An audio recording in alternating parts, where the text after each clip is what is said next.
Okay, so welcome back to the deep dive. And today, we're going somewhere pretty interesting, I think. A Yeah, place where a lot of our listeners probably have questions. absolutely. It's this intersection of AI agents Right. and the world of crypto and Web3. Yeah, it's moving fast. It's moving so fast, and people want to know, like, what do I need to know For sure. to make sure that I'm safe and I'm informed about what's happening? Yeah, and especially on the security front, Yeah. it's changing all the time.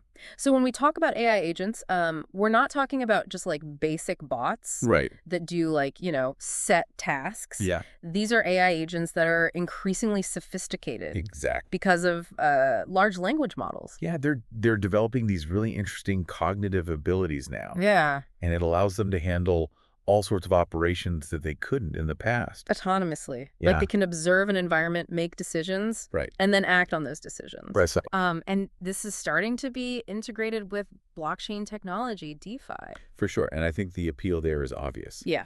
You have this decentralized, transparent nature of blockchain, Yes. and the ability of AI to kind of analyze that data Yeah. and make decisions in an autonomous way. Yeah. So there are frameworks emerging, Uh-huh. like ElizaOS, which is enabling this, Right. with bots managing huge amounts of assets. Yeah, I think we're looking at over $25 million in assets. Yeah, and you see examples of these AI personas Yeah. out there, like Mark Andreessen and Deegan Spartan AI, Yeah. active on X, making calls and interacting. Yeah, it's interesting to see. Yeah, so the real question that this deep dive gets to Okay. is how secure are these AI agents Right. when they're handling these financial transactions on the blockchain? Especially the blockchain transactions being immutable. Yeah, because once it's done, it's done. That's it. There's no going back. There's no going back. You can't call your bank Great. and say, hey, I made a mistake. Reverse the charges. Exactly. So we're basing this deep dive on research Okay. that's looked into real-world vulnerabilities Uh-huh. and specifically something called context manipulation. Right. And I think this is a really critical concept to understand. Yeah. Because it shines a light on how these agents can be compromised. Yeah, in ways that we might not even think of. Exactly. So we're going to look at how these AI agents operate within DeFi, Okay. the ways that they can be attacked. Uh-huh. We'll look specifically at attacks on ElizaOS, Right. and then also the limitations of current defenses. Yeah, I think the real aha moment for our listeners Yeah. will be understanding this memory injection attack and what that means. So let's start with how these AI agents actually work. Okay, sounds good. So the research lays out kind of a general framework for an AI agent, Uh-huh. and it has 4 key components. Okay. And the first is the perception layer. Right. So that's essentially the agent's senses. Yeah, how it's Oh. gathering information Yeah. It's how it interacts with the world. from the environment. Right. And that could be through like, prompts that you Yeah. give it data. It's pulling from APIs or the blockchain, Uh-huh. or even from communications with other AI agents. Right. It's how it sees and hears what's going on. Yeah. It gathers information. And then there's the memory system. Okay, so the memory system is where it stores all of the information over time.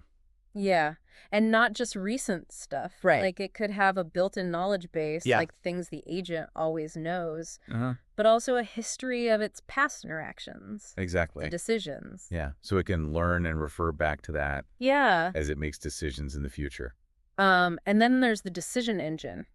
Okay, so this is essentially the brains Yeah. of the AI agent. Where it's like processing everything it's perceived Right. and deciding what to do next. Taking all that information and deciding what action to take. Yeah, and this could be powered by all sorts of different technologies, Mm. like a large language model directly, Right. a set of rules, Sure. or something more advanced like reinforcement learning. Exactly. And then finally, there's the action module. Right, so this is where the rubber meets the road. Yeah. The AI agent actually takes action based on the decision it's made. Does something in the world? Yeah, changes something. Yeah. It could be sending a text message. Right. It could be making an API call. Uh-huh. It could be even executing a smart contract transaction on the blockchain. Yeah. And that's where things get interesting for our conversation. Exactly, because that's where the potential for real-world impact Yeah. is the greatest. And the research really focuses on this idea of context. Right, because it's more than just the instruction you give the AI agent. Yeah, it's the sum of all the information that it considers. Exactly. It's the prompt, the external data, the knowledge base, Everything. and that interaction history. Yeah. All of that is part of the context. So to give you a concrete example, Of an early DeFi agent, the research talks about Truth Terminal. Right. And this was a project that combined language models with decentralized governance. Yep. It operated completely autonomously, Right. and it even used a multi-sig wallet Ooh, wow. for transactions that required approval from a council. Interesting. So that sounds like a pretty good security measure. Yeah, that's a good start. And it was making trades based on market data. And it even developed this kind of quirky personality I remember that, yeah. on X, Yeah. which actually got it a $50,000 grant in Bitcoin from Mark Andreessen. Wow, that's pretty impressive. Yeah. For a bot. And by December 2024, its portfolio had grown to $37.5 million. So it was actually quite successful. Yeah, so ElizaOS kind of builds upon this. Okay. And it's a framework where you can run multiple agents across platforms. So you can automate all sorts of tasks like trading and portfolio monitoring. So it takes it a step further. Yeah. It allows you to do more. Yeah.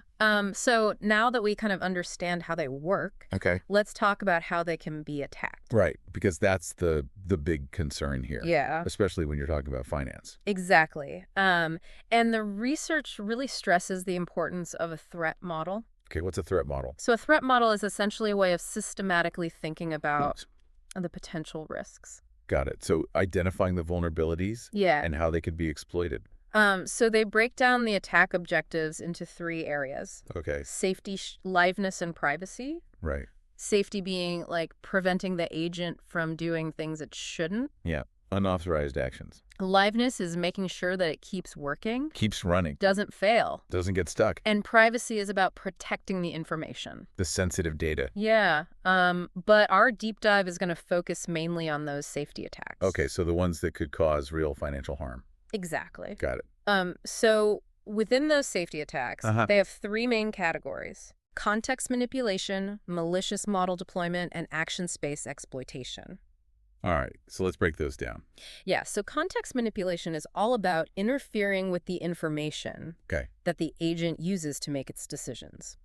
So like tricking it into doing something it shouldn't. Yeah, like injecting malicious content into prompts, messing with the data sources, or even tampering with its memory. So basically manipulating the information the agent has access to. Yeah, and they argue that this is like one of the most accessible and powerful ways to compromise an agent. Yeah, it makes sense because you're going after the foundation of how it makes decisions. Yeah. If you can control the information it's getting, you can control the agent. And they give a simple example. Imagine an attacker tricking an agent into transferring funds to their crypto wallet. Oh, wow. Without the actual user authorizing it. Yeah, so basically social engineering, but for AIs? Yeah. That's scary. Yeah. The second category is malicious model deployment.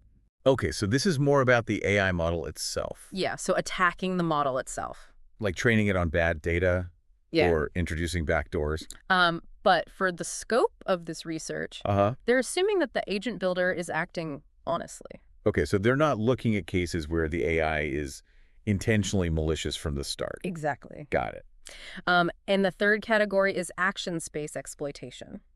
All right, so what's that about? So that's about exploiting weaknesses in what the agent is allowed to do. Okay, so like misconfigurations or loopholes in the rules. So maybe it has broader capabilities than it actually needs. Got it. But again, the research assumes that this is generally addressed correctly. Okay, so they're focusing on vulnerabilities that could exist even in well-designed systems. Yeah, so with these assumptions in mind, they focus specifically on context manipulation, where the attacker has limited access. Right. They can't directly change the AI model or the permissions, but they can try to influence the information. Got it. So like the prompts, the data, the memory, they can mess with the context. And they lay out 3 specific types of attacks. Okay, I'm curious. Direct prompt injection, indirect prompt injection, and memory injection. All right, so direct prompt injection, that's probably the most straightforward. Yeah, that's what people usually think of Yeah. when they think about attacking an AI. Like putting malicious instructions directly in a prompt? Yeah, like sneaking a command into a chat message with a bot. Makes sense.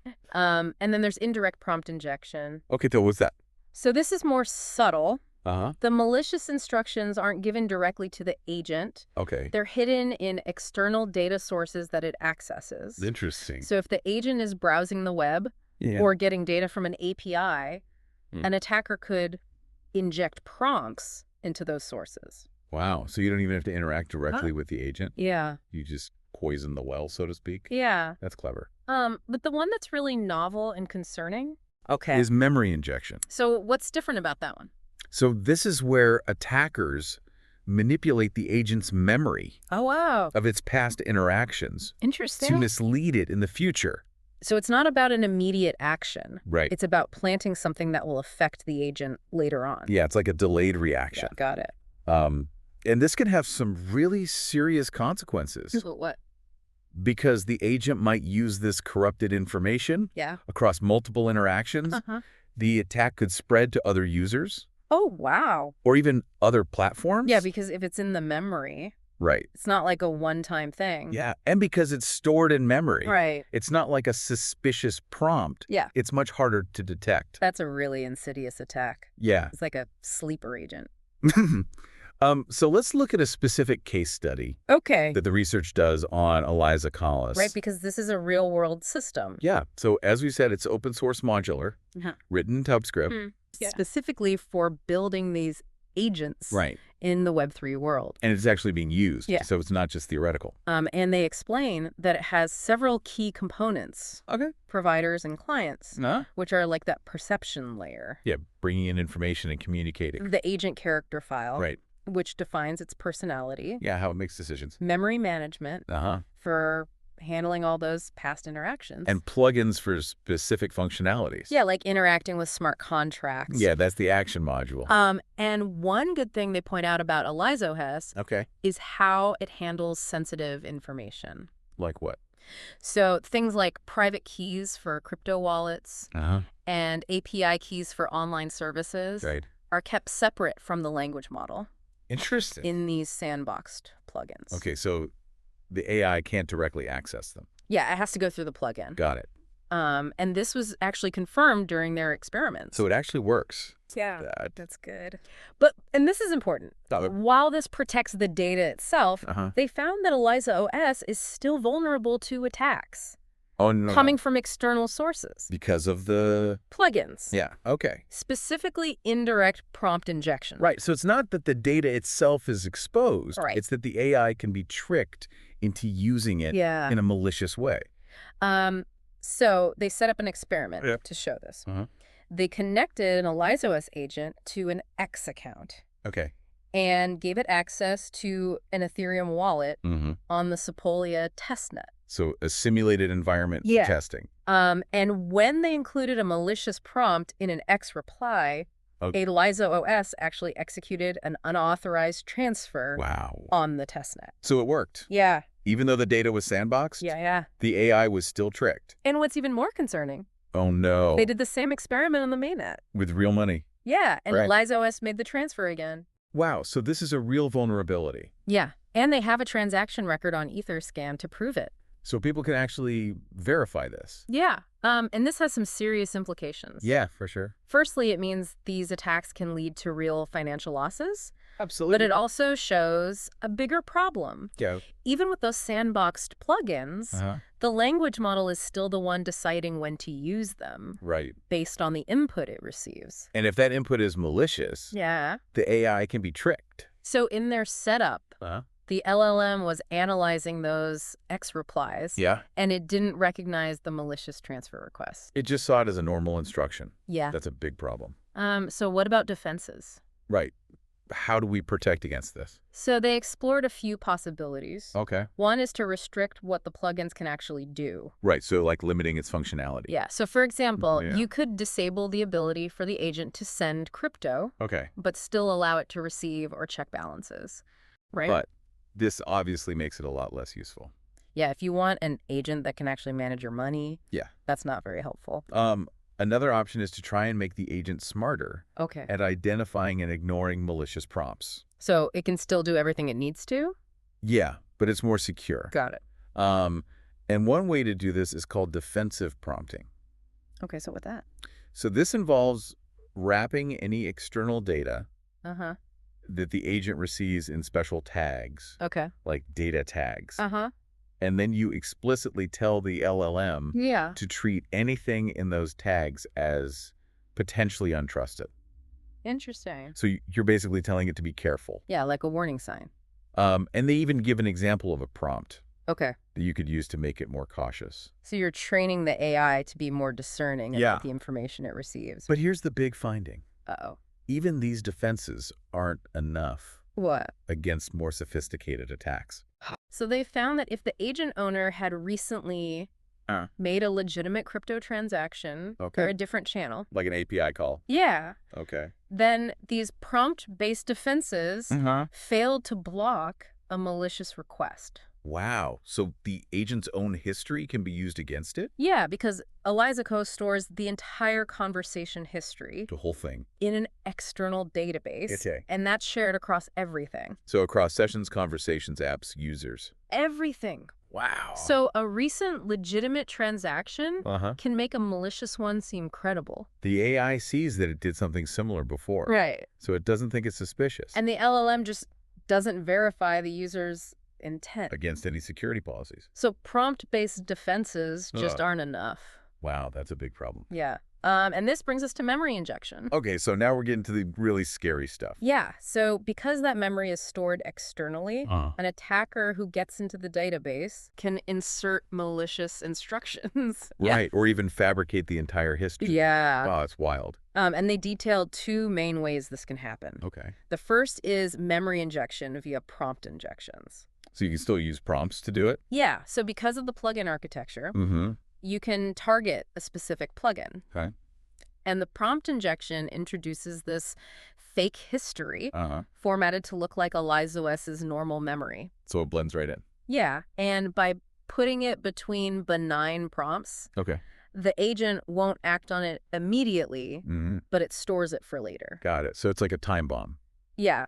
And they have a figure showing how this looks on Discord. Wow. And because the memory is shared, this can spread across platforms. Yeah. So they showed how an injection on Discord could cause a transaction request on X to be diverted to the attacker's address. So it jumps from one platform to another. Yeah, and they have a figure and a transaction link for this too. So people can really see how this works. Yeah. Yeah, and this is especially bad because these agents often interact with multiple users, all relying on that shared memory. So one compromise could affect everyone. Yeah, and they even give an example of how this could disrupt debugging bots on Discord. Wow, that's just messing with people. Yeah, and the problem is the plugins rely on the LLM to interpret that memory. Right. Which could be corrupted. So even if the plugins are secure, the AI can still be tricked. The second method is memory injection via direct database modification. Okay, so that's more direct access. Yeah. So the attacker gets into the database itself, and they can just change things. Right, like the recipient address for transactions. Yeah, and this might sound hard, but they point out that it's possible. Like if the database isn't properly secured? Yeah, and they reference a case where attackers got into character files. Which are similar to system prompts? Yeah, to promote scam tokens. Wow. So to show this, they targeted a Cosmos transaction helper agent. Okay. And they showed how an attacker could insert a command to override the recipient address. So any transaction would go to the attacker. Yeah, and they have a figure and a transaction link for this as well. So they've really documented this thoroughly. Yeah, and while database access might be difficult, it's a real possibility. Yeah, with cloud storage and all that. And they also mention how compromised agents could overwrite the memory of other agents. Wow, so it could spread like a virus. Yeah, and they relate this to how AI models have beaten Stockfish. The chess engine. Yeah, by changing its board position file. That's really interesting. So beyond context manipulation, there are other threats to these DeFi agents. Like what? So things like Sybil attacks, where an attacker creates tons of fake accounts. To manipulate the market. Yeah, and trick the agent into making bad trades. That's clever. There's also the risk of interacting with bad smart contracts. Right. And, of course, traditional prompt injection and social engineering. Yeah, those never go away. And because these agents are interconnected, the risks are even greater. So it's like a chain reaction. Yeah. One vulnerability can lead to others. So what can we do? Right. What are the solutions? So they discuss a few safeguards. Okay. One is a hard-coded whitelist of approved addresses. So the agent can only send money to those addresses? Yeah, but that's very limiting. Right. Another option is multi-layered security. Okay. like requiring user confirmation for high-risk actions. Yeah, like a two-factor authentication. But this adds friction and defeats the purpose of automation. Right. So they propose a more general solution, Okay. training these LLMs to have a sense of fiduciary responsibility. So they understand the risks. Yeah, and know what to do. Even in a manipulative context. Oh, like an ethical AI. Yeah, that's the ideal. So to wrap up, Okay. this deep dive has shown that AI agents in crypto, Uh-huh. while promising, Yeah. have some serious security risks. Especially with context manipulation. And prompt-based defenses just aren't enough. Right. They can't protect against memory injection. So we need better AI training. That focuses on security. Yeah. So as these agents become more integrated into our lives, how do we make sure they're responsible and aware of the risks? That's the big question. Yeah, it's not just about technical safeguards. It's about building trust in these systems. And this is just the beginning of this conversation. There's a lot more to explore. We encourage you to check out the research paper. Yeah, it's a great resource. For more details. For sure. And as AI agent security evolves, staying informed is critical. Absolutely. So thanks for taking this deep dive with us. Yeah, this was really interesting. And until next time. See you later.